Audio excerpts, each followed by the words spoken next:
our top 10 knockdown, drag-out celebrity divorces.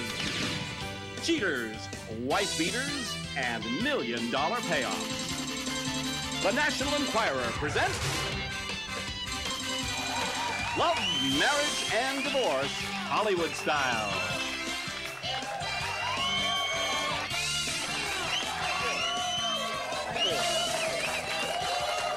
Hi, everyone. I'm Mike Walker, senior editor and gossip columnist for the National Enquirer. Our show tonight, National Enquirer presents Love, Marriage, and Divorce, Hollywood Style. Yeah. Now, this is structured just like true romance. Now, first comes love, hot and sexy. And we're going to count down the 10 best lovers in Hollywood. Then comes, of course, marriage, where all great love stories invariably end, unless, of course, you're Oprah and Stedman. But love and marriage all too often end in the fireworks of divorce, and that's why we'll count down Hollywood's top 10 knockdown, drag-out celebrity divorces. Now, what does the National Enquirer know about love? Plenty. Most of these stories broke in the pages of the National Enquirer. But what does Hollywood know about love? Well, they know it makes the world go around and that it sells tickets. Lovers on the silver screen have been making us sigh since silent movies. Valentino, Garbo, Gable and Lombard, Bogart and Bacall. Love stories from Wuthering Heights to, well, to Love Story. I think I'm a little afraid of you. Love that's romantic and love that's lusty. Whoa, this is a family show. Cut! Cut! But that's fantasy Hollywood, just roles they play.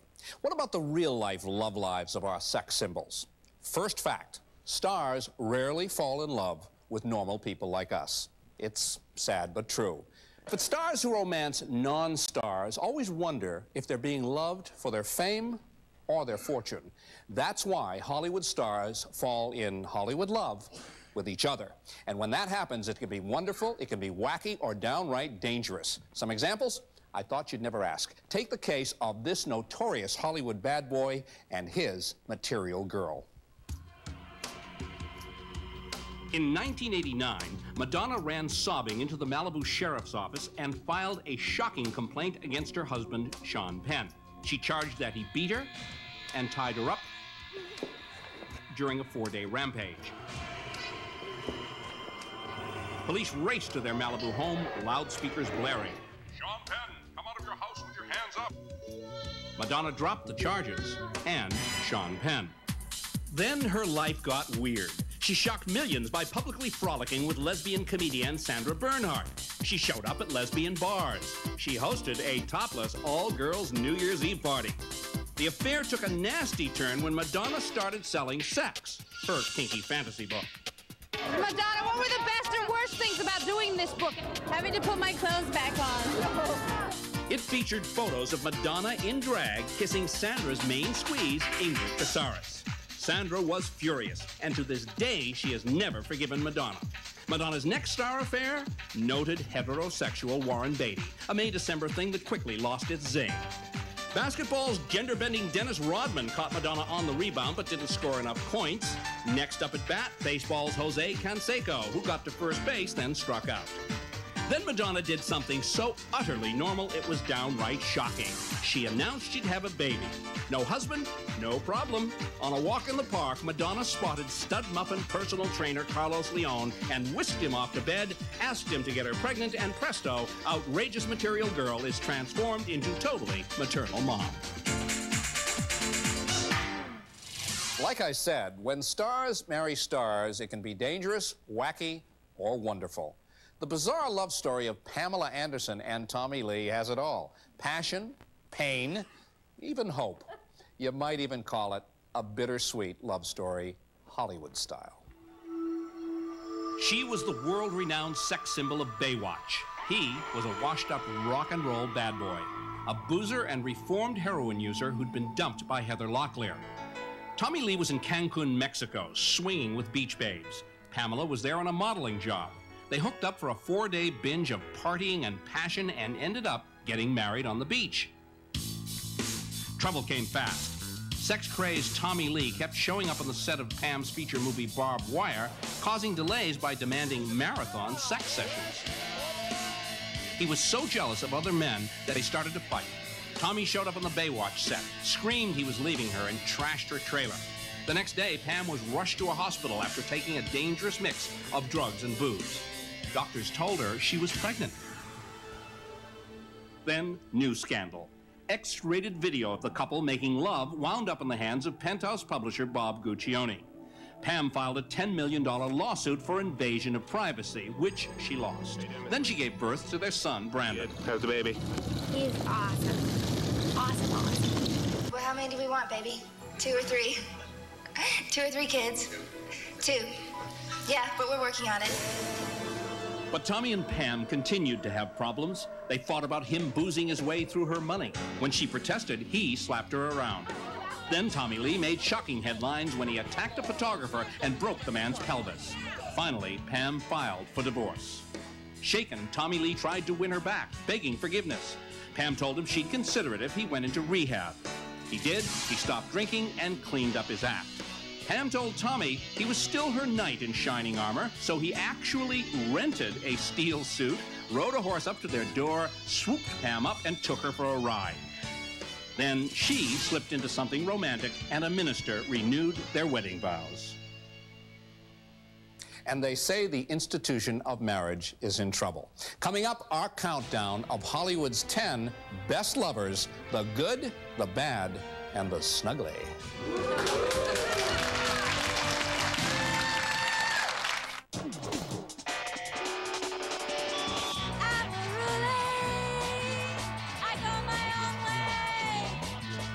Hollywood style. No doubt about it, Hollywood love is sexy stuff. Isn't that why we can't get enough of these people? They're sexy.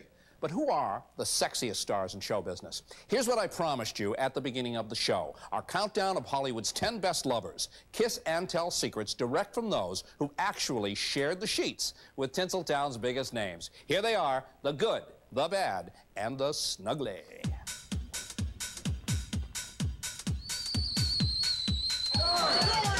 George Clooney. Give Batman a 10, says ex-gal pal Carrie Sue Larson. George is the best lover I've ever had, she says. He was totally focused on pleasing me, and he did repeatedly. One night we made love maybe 10 times.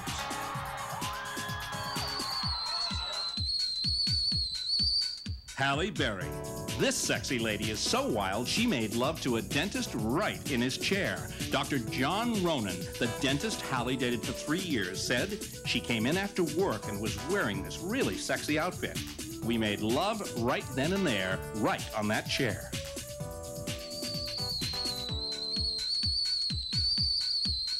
Sylvester Stallone.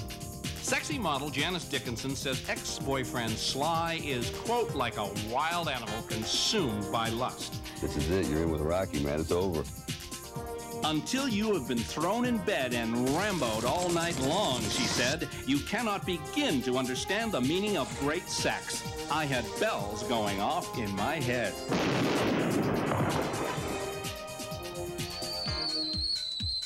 Madonna. Talk about mixed reviews. Ex-boyfriend Dennis Rodman says she wasn't an acrobat, but she wasn't a dead fish either. Tony Danza. Sexy Marilu Henner, Tony's co-star on Taxi, says Tony was about as wild as they got, and I had the rug burns to show for it. Hallways, airplanes, you name it, we did it. Who's got it better than me? Elizabeth Taylor. She was as passionate as hell, the most loving, caring bed partner I've ever had. She definitely liked sex, the more the better. Quite an endorsement, especially considering that Larry Fortensky said it about his ex-wife after they divorced. Tom Cruise. He's either a Top Gun or a complete flameout, depending on which of his women you ask. Ex-wife Mimi Rogers says, Tom was seriously thinking of becoming a monk, and he thought he had to be celibate to maintain the purity of his instrument. But Tom's to die for current wife, Nicole Kidman, says, He's the best lover I've ever had. He's a very sexual guy. Tom has great command of his body. Sharon Stone. A former lover calls Sharon a sexual athlete. He says, quote, if they formed an Olympic team of people who are superstars in bed, Sharon would be the captain. She is very inventive and extremely vocal. Don Johnson. Ex-wife Melanie Griffith called Don the world's best lover. And the world's most famous rock groupie, Pamela Des Barres, says he's a sex god, a hunk of burning love. Yeah, exactly. Mel Gibson. He was a gentle lover and in tip-top shape. I didn't want the night to end. That's from a lady named Angela Yao, who once had a fling with Mel. And that's our exclusive report on who sizzles or fizzles between the sheets in Hollywood. I told you in the beginning of the show that our love stories would be hot, fast, and sexy. But that doesn't mean things cool off when Hollywood stars get married. Take that superstar couple, Bruce Willis and Demi Moore. They've been married for 9 years, have 3 kids, and they can't keep their hands off each other. Do you want me to tell you some of their sex secrets? Yeah. Oh, you do, huh? Okay, well, here's what keeps the fires of passion burning for Mr. Die Hard and Ms. Striptease. Welcome to the lusty love life of Bruce Willis and Demi Moore, Hollywood's hottest couple. Despite hectic schedules, they work hard at keeping their sexual heat at just below boiling. When they're miles apart on different movie sets, Bruce and Demi have inventive ways of keeping their love life hot by sending each other sexy faxes. One from Bruce read, 2 days until we see each other again, my mouth waters for you. Demi's response, I can't wait to rope and ride my favorite cowpoke. But when they're together and alone, Bruce and Demi have other sex secrets to keep the fires of passion stoked in their 9-year marriage. Bruce dresses up as a half-naked cowboy, while Demi decks herself out like a dominatrix and teases hubby with a riding crop. Ow! Demi's outfit is a sexy red latex skirt and matching lace-up vest. She loves to overpower Bruce and gently tease him with the riding crop. Does Dr. Ruth know about this? And while they're at their secluded ranch in Idaho, they have a passion for nude horseback riding. Talk about happy trails. But what's their #1 turn-on? Bruce and Demi like to put on the gloves, yes, boxing gloves, and engage in sexy sparring sessions because nothing turns Demi on like a sweaty Bruce. As in most marriages, Hollywood's hottest couple have to work to keep their marriage fresh, and there have been rumors of trouble in paradise. But somehow, they always manage to talk things out and fall back in love all over again. Whoa, turn up that air conditioning. You all cool off for a minute, and when we come back, more on that happy institution of marriage, Hollywood style.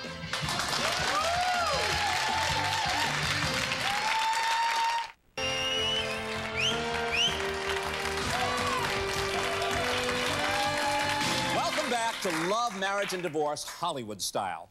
Let's take a look at what eventually happens to larger-than-life Hollywood love stories. If you're a big enough star, you plan a larger-than-life Hollywood wedding. But in the end, the only real test of superstar status is the number of helicopters you've got hovering overhead. It was the first helicopter wedding in Hollywood history, and as usual, Madonna was the trendsetter. When she tied the knot with Sean Penn at a pal's swanky Malibu estate back in 1986, she paid big bucks for super tight security. Like any bride, Madonna yearned for that hushed, magical moment when you hear the man you love murmur, I do. What she got was a superstar's worst nightmare, the paparazzi Air Force. Madonna, Sean, and the wedding party watched in horror as the airborne kamikaze camera corps swooped in for the scoop. It was still a great wedding.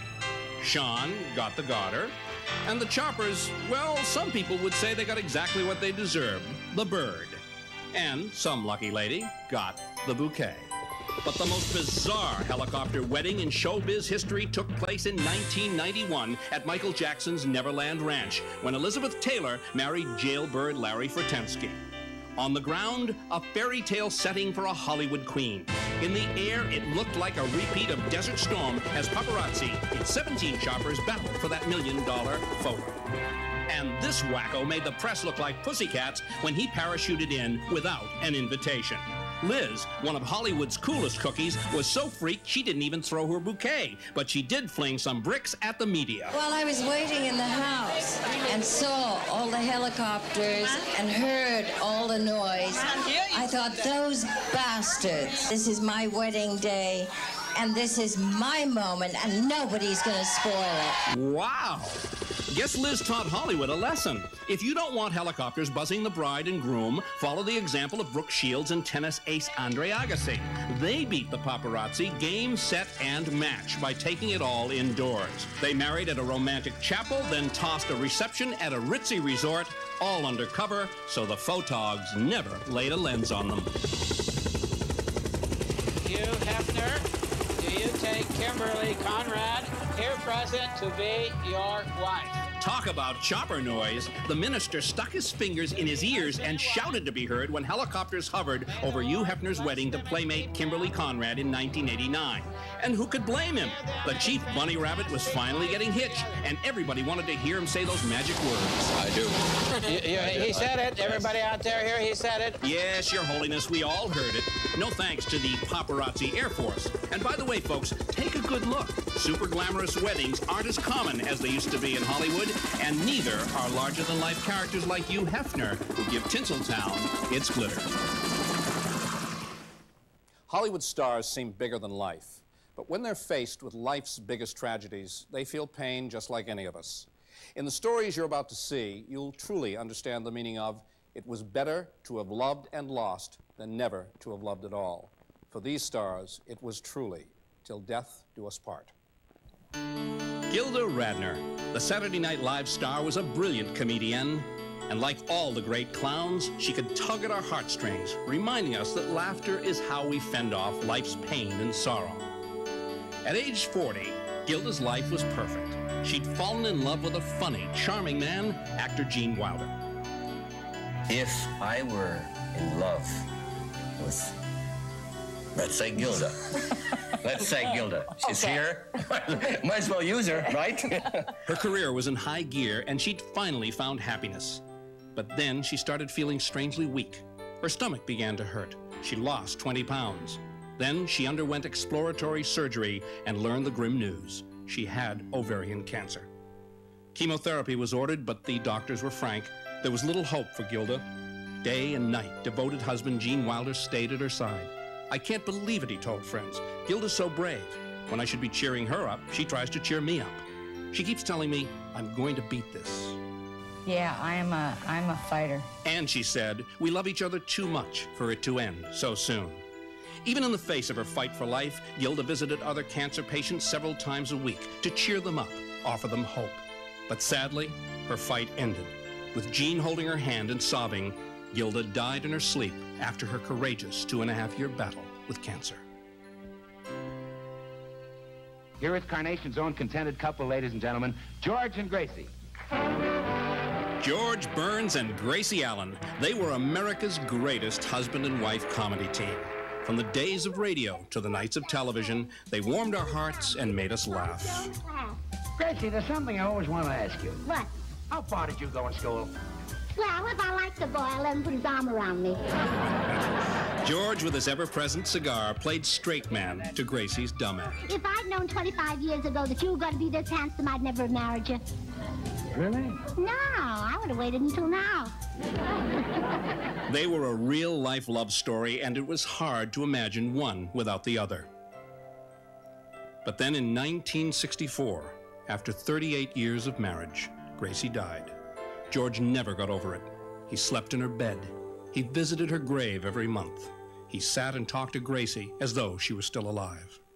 You can't help getting older, but you don't have to get old. 32 years passed, but George never stopped missing Gracie. In the week before his own death, he wrote a few farewell letters to close friends and relatives. He made a last trip to his country club to play bridge and to say goodbye to friends. And he told his longtime aide, "I don't want you to grieve for me. 100 years on this earth is enough for any man. I'm tired. I want to be with my beloved Gracie. I know she's waiting for me."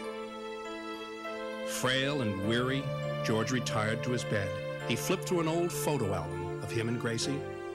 Then he curled up like a baby, and in that serene position, George Burns died. His longtime manager said there was no pain or suffering after George drew his last breath. He had a smile on his face. Say goodnight, Gracie. Yeah, good night. Love, Marriage, and Divorce will continue after this.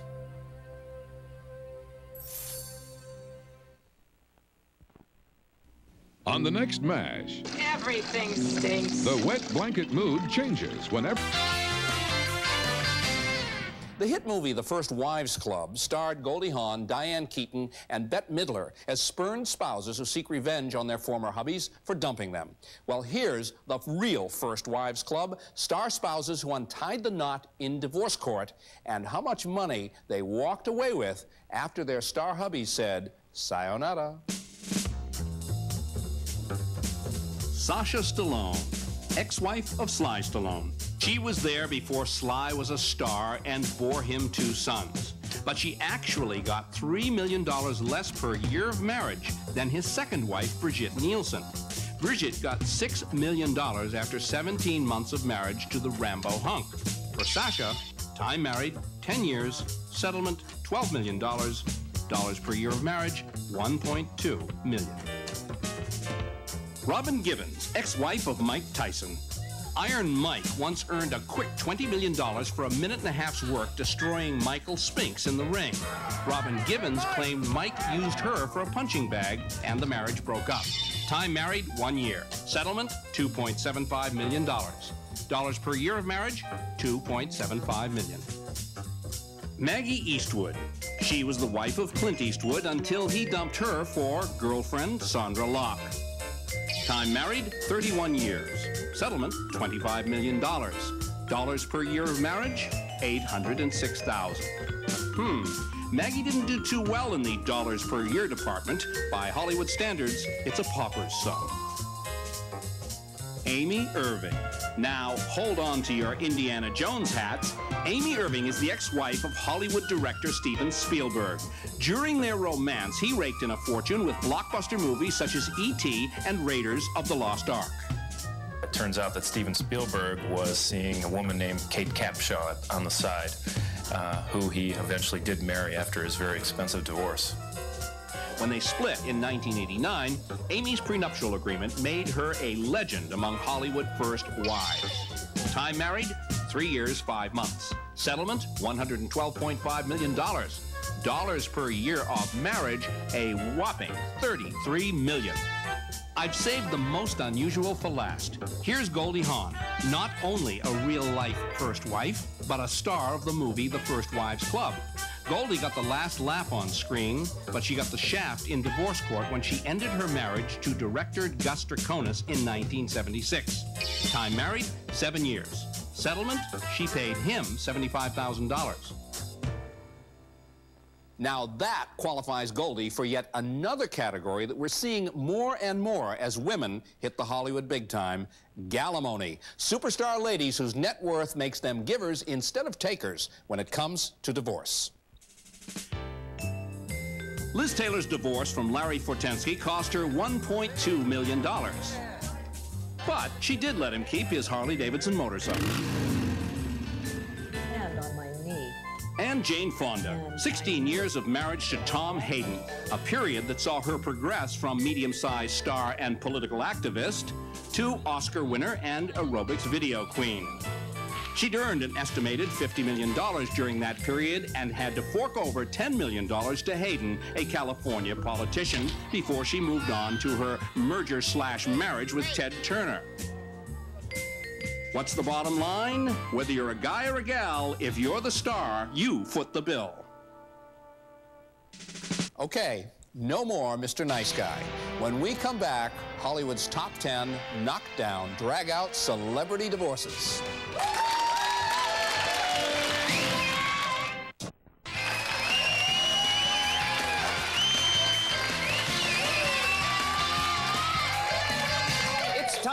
begin counting down Hollywood's top 10 knockdown, drag-out celebrity divorces. Let me tell you how rough this is going to get. The $20 million divorce of Donald and Ivana Trump didn't even make the list. Are you ready to rumble? Okay. He's an actor who consistently made personal integrity a major part of his image. Perhaps that's why the revelation of his numerous infidelities caused his box office popularity to drop faster than his pants. Number 10 in our countdown of, knockdown, drag-out celebrity divorces, Kevin and Cindy Costner. Kevin Costner's wife, Cindy, was his college sweetheart, and she put up with a whole lot from her hot pants hubby during 16 years of marriage. While Kevin was in London filming Robin Hood, hat check girl Sherry Stewart made headlines when she said she'd had a steamy fling with the star. In 1994, I reported that Cindy had flown to Hawaii, where Kevin was filming Waterworld, to confront him with news she'd heard from a friend that Kevin had been enjoying late-night fun with Japanese women during location shooting in Tokyo. He'd made moves on a hostess and a waitress at a restaurant Cindy owned in Pasadena. But even worse, Kevin tried to hit on Cindy's own personal assistant, a woman named Danny Morris. She says Cindy hired a private detective to put a tap on Costner's phones. Enquirer editor Steve Hers tells of one shocking conversation between the actor and Cindy's assistant. He made lewd suggestions to her, which led poor Danny to remark, Kevin, you're a married man. Your wife is my boss. To which Kevin readily admitted, I'm a very, very bad boy. Cindy agreed and immediately filed for divorce. She hit Kevin hard in the pocketbook, getting $40 million in the divorce settlement. Jane Seymour, the very picture of British reserve and propriety. But when her marriage to hubby David Flynn ended, their divorce had all the finesse of a barroom brawl. Number 9 in our countdown of Hollywood's knockdown, drag-out divorces. Did you see what they're doing? Oh, what a bitter pill for Dr. Quinn, medicine woman, to swallow when she found what she said was evidence that husband David Flynn was cheating on her.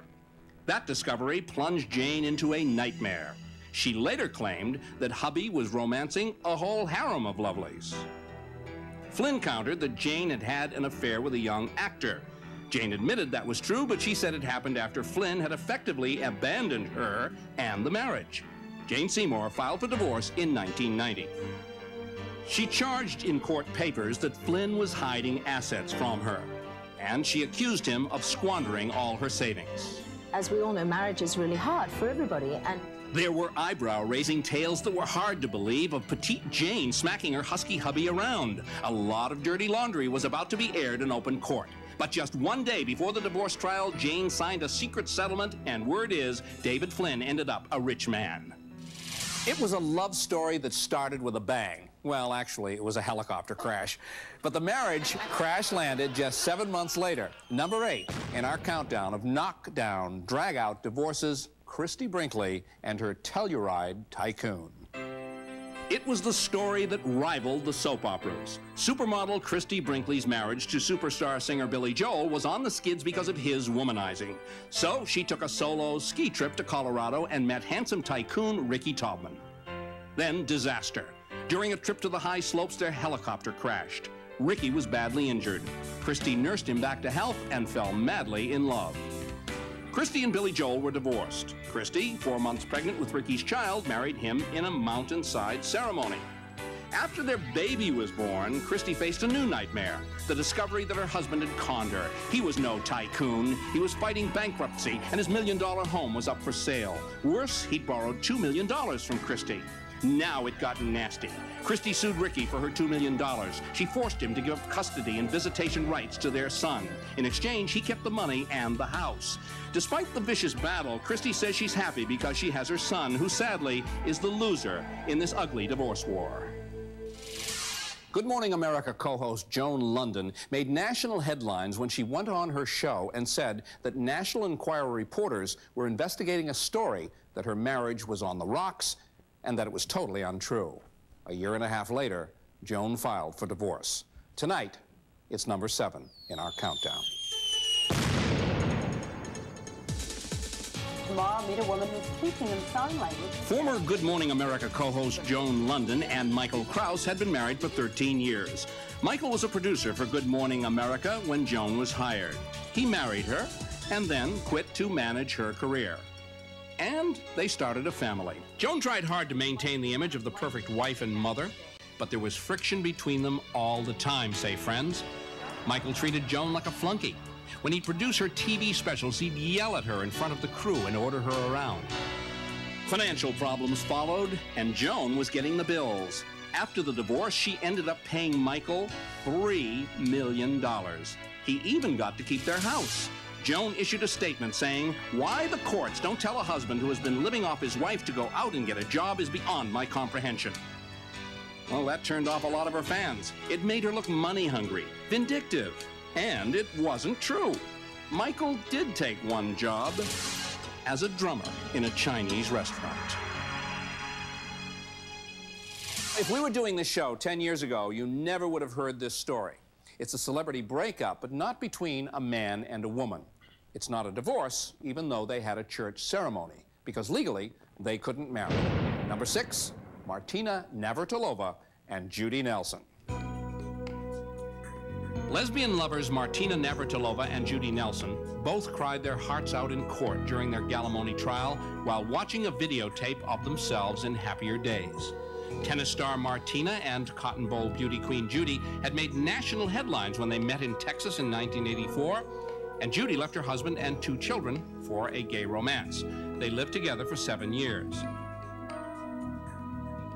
Then Martina dumped Judy and started spending time with Olympic skier Cindy Nelson.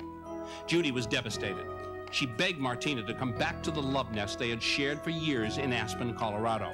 Martina coldly refused. Furious, Judy sued for half of Martina's estimated $10 million estate.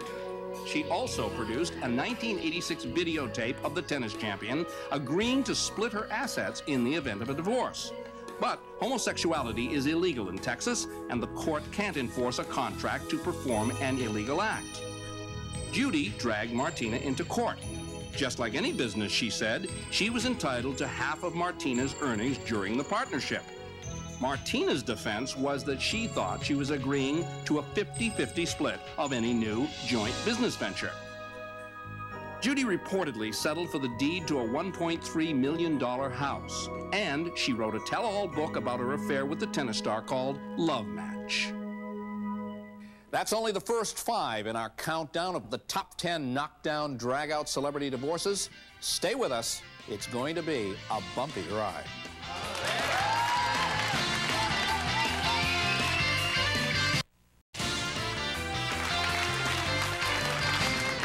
Well, this is it. We are down to the final 5 of Hollywood's knockdown, drag-out celebrity divorces. When they were first married, he was almost unknown in Hollywood. When their marriage ended 15 years later, he was the highest-paid actor on television.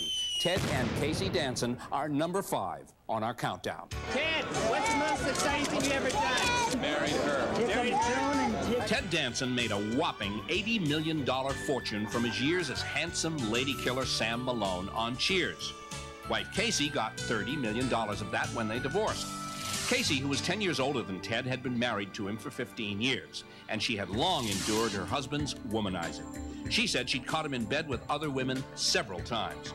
In 1992, Ted starred in the movie Made in America with Whoopi Goldberg. Sparks flew immediately. He whisked her away to Tijuana. Casey found out about the affair, moved out of their house along with their 2 children, and checked into a mental health facility suffering from depression.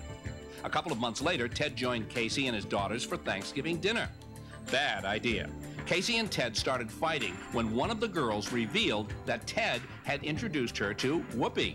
The battle turned so ugly that Ted threw the Thanksgiving turkey at Casey. Casey filed for divorce after she stumbled across some steamy love notes that Whoopi had written to Ted. I'm no angel. Then the Whoopi-Ted romance went south. Ted performed his notorious blackface routine at a Friars Club roast for Whoopi and angered many in the audience with a barrage of racial slurs and obscene sex jokes. I encouraged him to do the blackface and some of the bad jokes, you know, which are jokes that I love. After the roast, he told Whoopi, "I did this for you. I love you, Whoopi." Weeks later, Whoopi dumped Ted After Joan Collins' third divorce, she said, "I'd rather live with a man than marry him." But she got on the merry-go-round once again with a man 14 years her junior. They split up after 13 months and earned number 4 in our countdown. Yes, he protested the idea of a prenuptial because he said if we got married, it would definitely be forever. Joan had accused Swedish boy toy hubby Peter Holm of turning violent in the first months of their marriage, and she also claimed Peter had taken over her business affairs and that $1 million of her money was missing. Holm went to court demanding $25,000 a week alimony from the Dynasty star.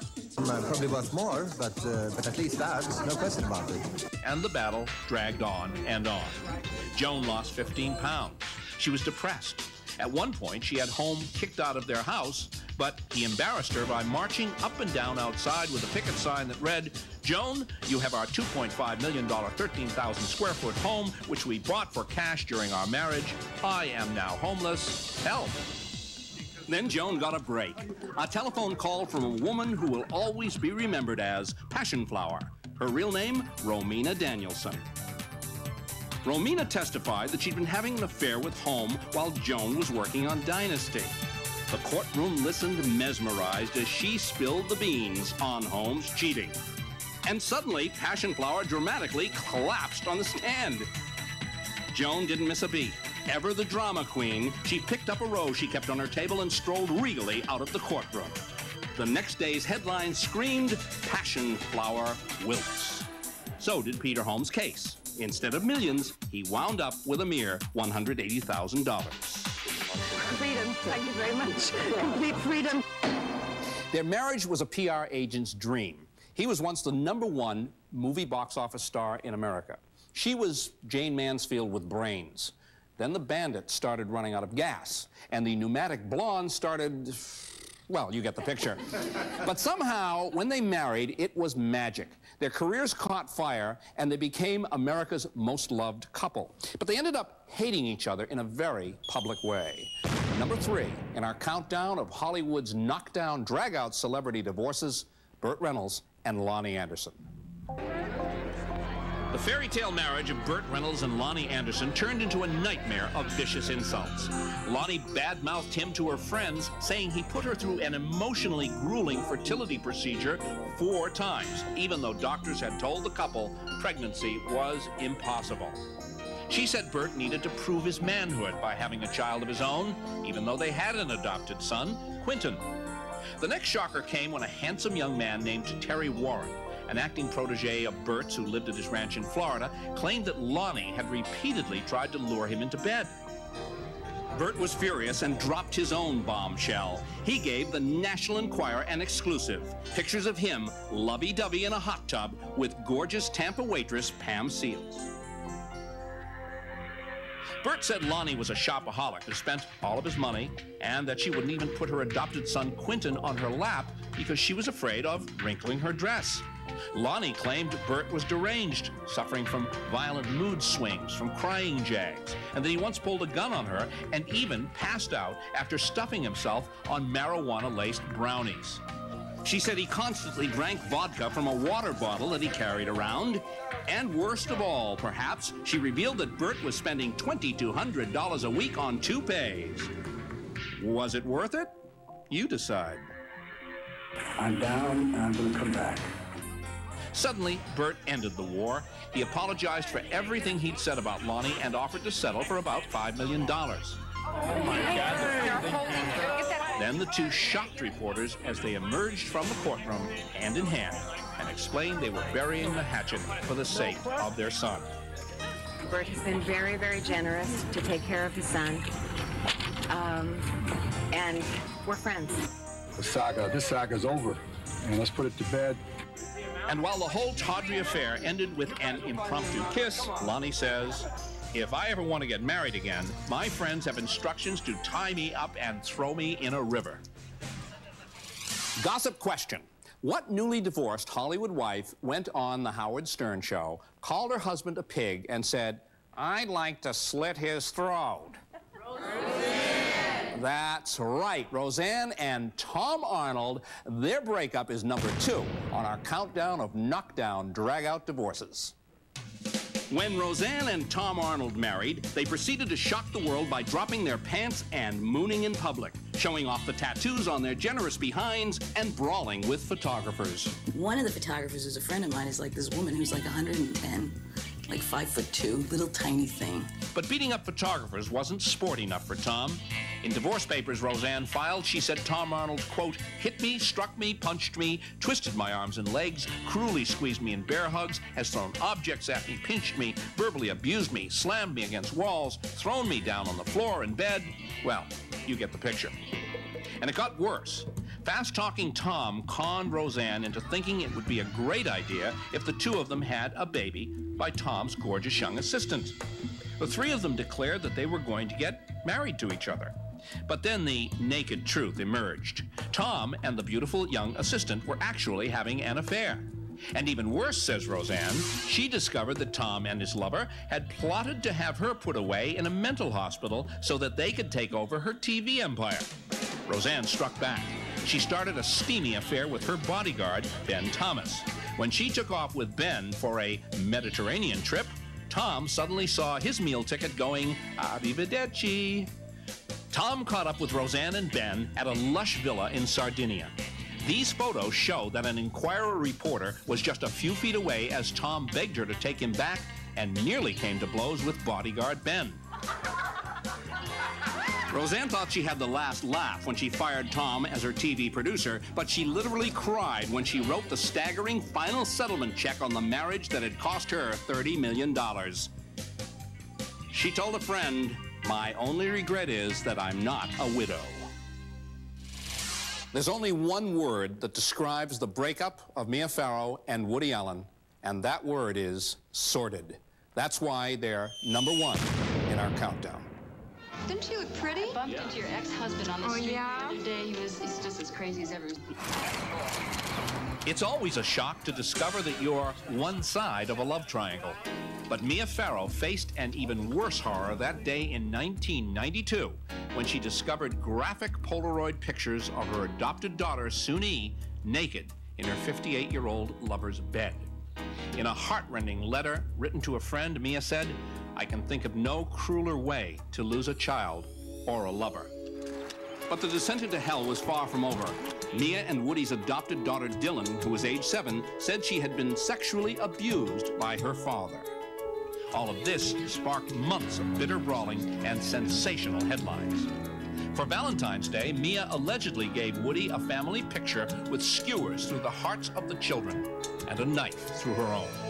Incredibly, Woody filed suit for custody of their 3 children, Moses, 15, and Dylan, age 7, who are both adopted, and his natural child with Mia, Satchel, age 5.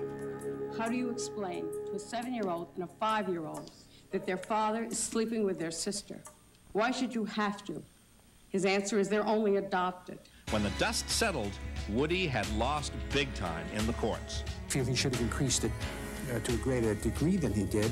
A New York Supreme Court gave Mia sole custody and called Woody a, quote, self-absorbed, untrustworthy, and insensitive father. And I want to see my daughter again and see my son not in the pinched, constricted, grudging way that I've been allowed at this point.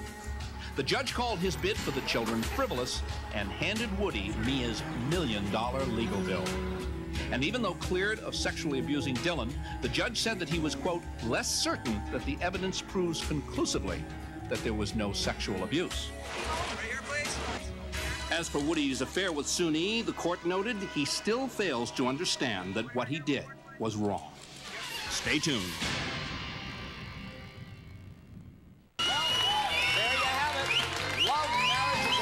Enquirer style, we're there when they fall in love, when they march down the aisle, and when they end up dissing and divorcing.